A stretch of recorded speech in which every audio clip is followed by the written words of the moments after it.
लड़की और चिड़िया की कहानी। एक बार की बात है, घने जंगल के बीच बसे एक छोटे से गांव में लिली नाम की युवती रहती थी। वह अपनी दयालुता और बड़े छोटे सभी प्राणियों के प्रति अपने प्रेम के लिए जानी जाती थी। उसने अपना अधिकांश समय जंगल में भटकने और उसके रहस्यों को जानने और प्रकृति की सुंदरता को निहारने में। एक दिन जंगल में भटकते हुए लिली को एक घायल पक्षी जमीन पर पड़ा मिला। उसने सावधानी से उसे उठाया और वापस अपनी कुटिया में ले गई। उसने चिड़िया के घाव की मरहम पट्टी की और उसकी देखभाल कर उसे फिर से स्वस्थ कर दिया।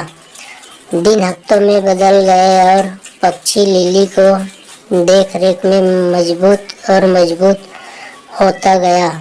वह अपने दैनिक दिनचर्या के बारे में जानने के दौरान उसके कंधे पर बैठ जाती थी और वे एक दूसरे से बात करने में घंटों बिताते थे। एक दिन चिड़िया ने लिली से साफ और स्पष्ट आवाज में बात की। मेरी जान बचाने के लिए धन्यवाद। इसने कहा, मैं सिर्फ कोई पक्षी नहीं हूँ, मैं एक जादुई पक्षी हूँ। मेरे पास आपको देने की 3 इच्छाएं देने की शक्ति है। उनका बुद्धिमानी से उपयोग करें, क्योंकि एक बार उनका उपयोग किया जाता है तो उन्हें वापस नहीं लाया जा सकता है। लिली चकित और प्रसन्न थी। उसने लंबे समय तक और कठिन सोचा कि उसे क्या चाहिए। अंत में उसने अपनी पहली इच्छा की। मैं अपने गांव के लिए भरपूर फसल की कामना करती हूँ, ताकि कोई भी भूखा न रहे। अगले ही दिन गांव के चारों ओर खेत भरपूर फसल से लहलहा उठे। लिली की दयालुता के लिए ग्रामीण चकित और आभारी थे।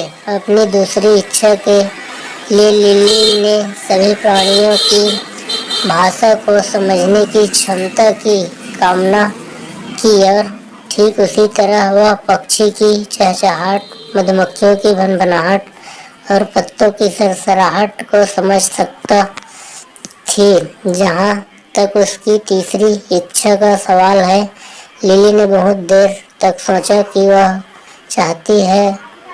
अंत में उसने अपनी इच्छा व्यक्त की, मैं हमेशा प्यार और खुशी से घिरी रहना चाहती हूँ।